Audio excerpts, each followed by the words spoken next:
It was a typical morning in December 1987 when Fernanda Santos woke up, unaware that it would be the last normal day of her life. The apartment on Barata Ribeiro Street in Copacabana was unusually quiet for a family of 5. Rafael, her husband, of 15 years, had already left for work at the construction company where he worked as a civil engineer.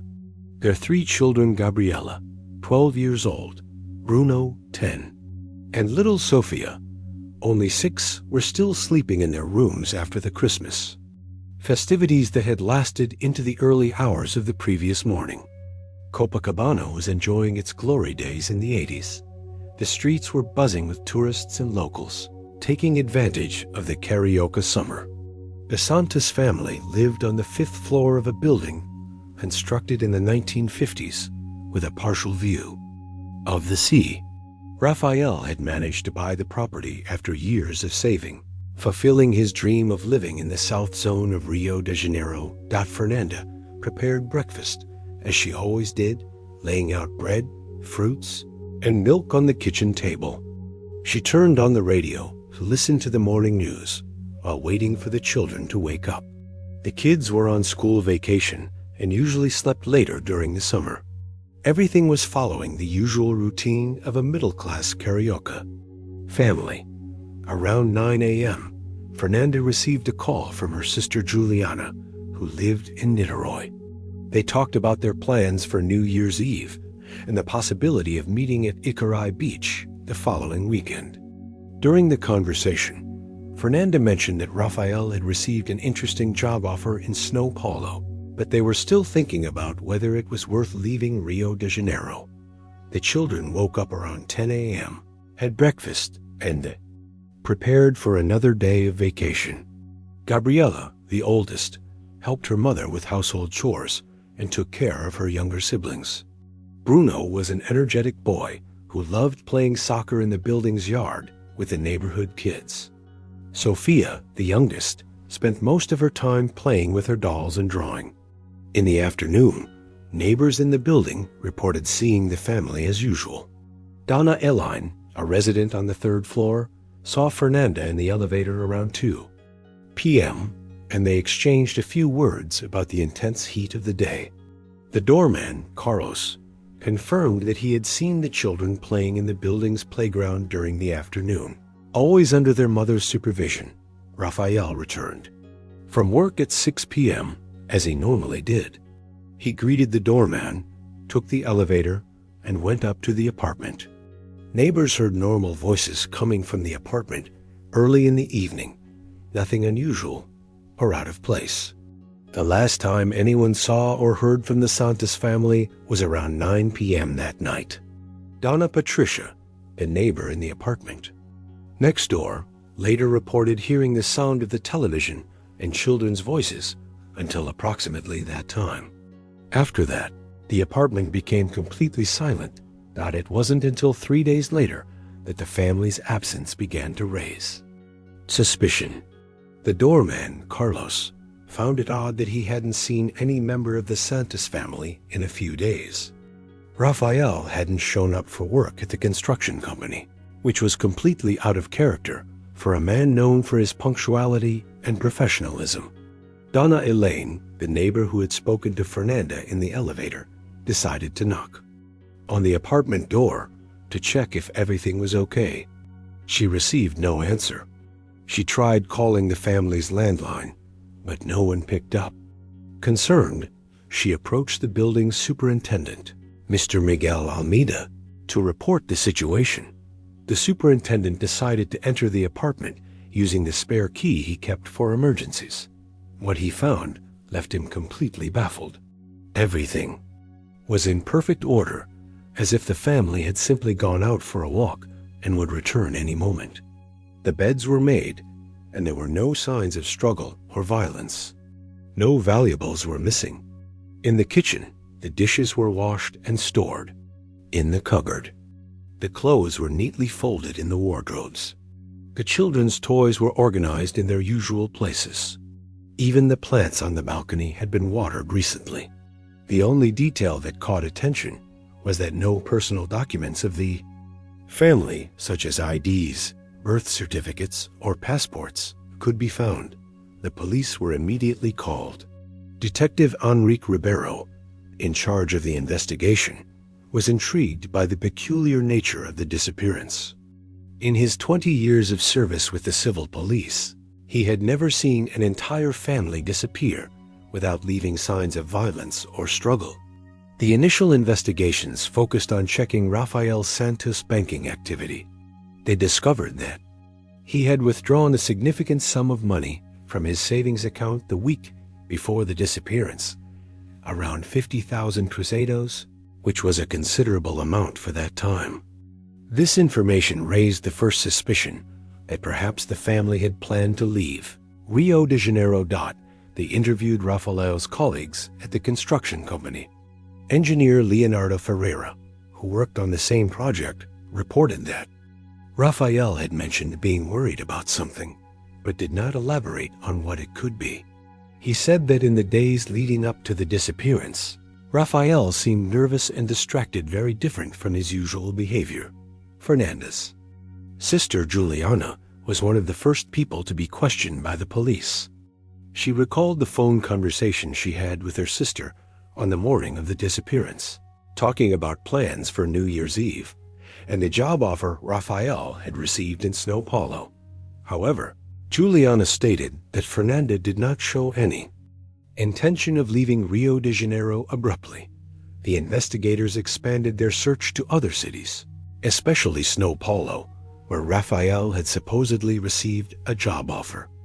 They checked hotel records, inns, and real estate agencies, but found no trace of the Santos family. It was as if they had simply vanished off the face of the earth. During the investigation, several theories emerged about what could have happened to the family.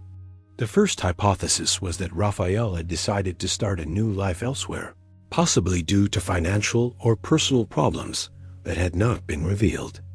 The second possibility was that the family had fallen victim to a crime. Although there was no physical evidence to support this theory, the doorman Carlos became an important piece in the investigation. He kept an informal log of people coming in and out of the building, especially during the night. According to his reports, no strangers had visited the Santos family's apartment in the days leading up to their disappearance. There was also no record of the family leaving the building with luggage or large items. The investigation took a new turn when it was discovered that Rafael had made several phone calls to numbers in São Paulo in the weeks prior to disappearance.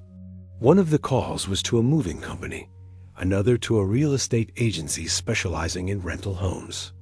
These discoveries reinforced the theory that the family had planned to leave Rio de Janeiro. The investigators questioned employees from the moving company in São Paulo. The owner, Mr. Gabriel Lima, confirmed that he had received a call from a man who identified himself as Rafael Santos, interested in hiring the company's services to move from Rio de Janeiro to São Paulo.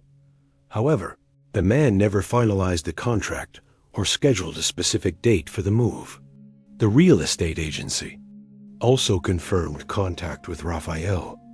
The agent, Amanda Carvalho, reported that Rafael had shown interest in renting a house in a residential neighborhood in São Paulo, preferably with 3 bedrooms to accommodate the family. Rafael mentioned that he was a civil engineer and had secured a new job in the city. They scheduled a visit for the first week of January 1988, but Rafael never showed up. The clues were piling up, but the mystery continued. If you're trying to solve this case with me, leave your theory in the comments and don't forget to subscribe. As the months passed without any concrete leads on the whereabouts of the Santos family, the case began to cool down. The police continued to investigate sporadically, but other priorities eventually took precedence. The apartment in Copacabana remained sealed by court order, waiting for the owner's return or new evidence about their disappearance. The Copacabana community was deeply affected by the mystery. Neighbors speculated about what could have happened to the family they had known for years. Some believed that Raphael had run away due to gambling debts. Others thought the family had been kidnapped by criminals. There were also those who argued that they had changed their identities to escape some threat. Over the following years, some false leads occasionally emerged. In 1990, a similar family was spotted in Brasilia, but subsequent checks confirmed that it was a different family. In 1993, a woman who resembled Fernanda was seen in a market in Belo Horizonte. But again, the identification was incorrect. Time passed, and the Santos family case became an urban legend in Copacabana. New residents of the building heard stories about the family that had mysteriously disappeared, leaving everything behind. The apartment was eventually put up for sale by the family, but it took years to find a buyer due to its sinister reputation. In 2002, 15 years after the disappearance, a shocking discovery brought the case back to the headlines. During renovation work on an abandoned building in downtown Rio de Janeiro, workers found 5 human skeletons buried in the basement. The forensic police were immediately called to investigate the grim discovery. The bones underwent detailed forensic examinations. The analysis revealed that the remains belonged to 2 adults and 3 children.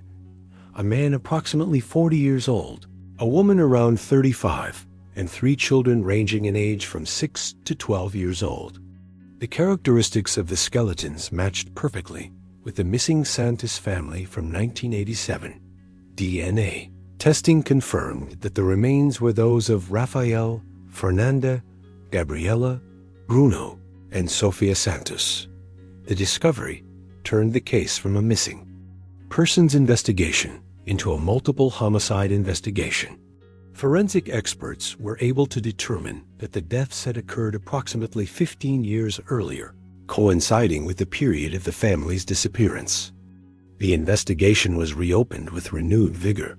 The building where the bodies were found had belonged to a construction company that went bankrupt in the early 90s. They discovered that Rafael Santos had maintained professional contacts with this company in the months leading up to his disappearance, working as a consultant on some projects. The owner of the bankrupt company was Marcelo Cunha, a businessman who had faced serious financial difficulties in the late 80s.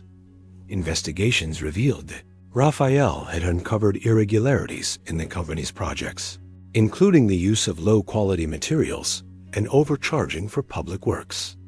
This information could have completely ruined Marcelo's reputation and business.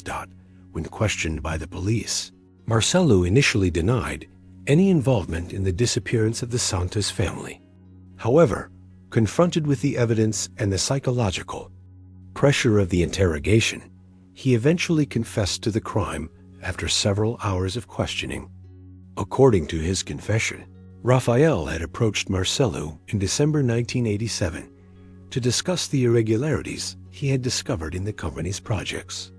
Rafael threatened to report the crimes to the authorities unless immediate corrective measures were taken. Desperate to protect his business and avoid prison, Marcelo decided to take drastic action. On the night of the disappearance, Marcelo and 2 henchmen went to the Santos family's apartment. They convinced Rafael to go with them for a business meeting, claiming they would resolve the situation amicably. Fernanda and the children were forced to accompany the group to ensure that Rafael wouldn't try to escape or ask for help. The family was taken to an abandoned building that served as Marcelo's company's storage facility. They were held captive for several hours while Marcelo tried to decide what to do with them. Realizing that there was no solution that wouldn't jeopardize his safety, Marcelo made the final decision to eliminate all witnesses. The executions occurred during the early morning hours. Marcelo and his accomplices first killed Rafael, then Fernanda, and finally the 3 children. The bodies were buried in the basement of the building, in an area that would later be covered with concrete during a renovation, which was never completed due to the company's bankruptcy. To cover up the crime, Marcelo staged a scene in the Santos family's apartment. His henchmen removed all personal documents and belongings that could make the family's identification easier if they were found. They left the apartment in order to create the impression that the family had left voluntarily to start anew. Life elsewhere. The money Raphael had withdrawn from the bank was stolen by Marcelo, who used it to try to save his company from bankruptcy.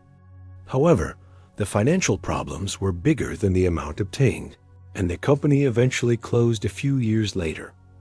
The two henchmen who helped Marcelo with the crime died under different circumstances in the following years. One died in a car accident in 1994, and the other was murdered during a robbery in 1998. These deaths ensured that Marcelo kept the secret of the crime for so many years. Marcelo's confession was corroborated by physical evidence found at the site where the bodies were discovered. Fragments of clothing found with the skeletons matched descriptions of the clothes the family had been wearing on the day of their disappearance. Personal items, including a wedding ring belonging to Raphael and a small ring that Gabriela used to wear, were also found. Marcelo Cunha was charged with 5 qualified homicides: kidnapping, concealment of corpses, and criminal conspiracy. Due to the severity of the crimes and aggravating circumstances, he was sentenced to the maximum prison term allowed by Brazilian law at the time. The sentence also included compensation to the victims' families. The Santos family case became a milestone in Rio de Janeiro's criminal history, demonstrating how seemingly perfect crimes can be solved decades later, thanks to advancements in forensic technology and the persistence of police investigations. The discovery of the bodies finally brought peace to the families who had spent 15 years not knowing the fate of their loved ones. The Copacabana community received the resolution of the case with mixed feelings of relief and sadness. On one hand, there was satisfaction in knowing that the truth had finally been revealed and that the killer had been punished. On the other hand, the confirmation that the entire family had been brutally murdered brought a sense of deep melancholy. The apartment where the Santos family had lived was eventually sold to new owners who were unaware of the tragic history. The building where the bodies were found was demolished a few years later, giving way to a popular housing complex. A small commemorative plaque was installed at the site, honoring the memory of the victims. The story of the Santos family served as a reminder that, even in a big city like Rio de Janeiro, crimes that seem impossible to solve can find their resolution through the dedication of investigators and the advancement of forensic techniques. The case also highlighted the importance of never giving up the search for justice, even when the clues seemed completely exhausted. Years after the case was solved, Raphael and Fernanda's relatives established a foundation in memory of the family, dedicated to helping other families experiencing the pain of having loved ones go missing. The foundation offers psychological support and assistance in the search for missing persons, keeping alive the hope that other mysteries may be solved. The legacy of the Santos family transcended the tragedy of their deaths. Their story became a symbol of the fight for justice and the importance of never accepting that crimes remain unpunished. Raphael's courage in reporting the irregularities, even knowing the risks involved, inspired other professionals to act with integrity in their respective fields. Marcelo Cunha served his sentence in prison, where he spent the rest of his life reflecting on the terrible consequences of his actions. He never showed genuine remorse for what he did, maintaining a cold and calculating demeanor to the end, which shocked psychologists and other professionals who tried to work with him during his incarceration. The resolution of the Santos family case marked the closure of one of the most intriguing mysteries in Brazilian criminal history. 15 years of uncertainty and speculation finally came to an end, with the revelation of the grim truth buried in the basement of an abandoned building in downtown Rio de Janeiro. Don't forget to subscribe to the channel and activate the notification bell. If you like this case, click like, write in the comments where you're listening from, and enjoy the next video.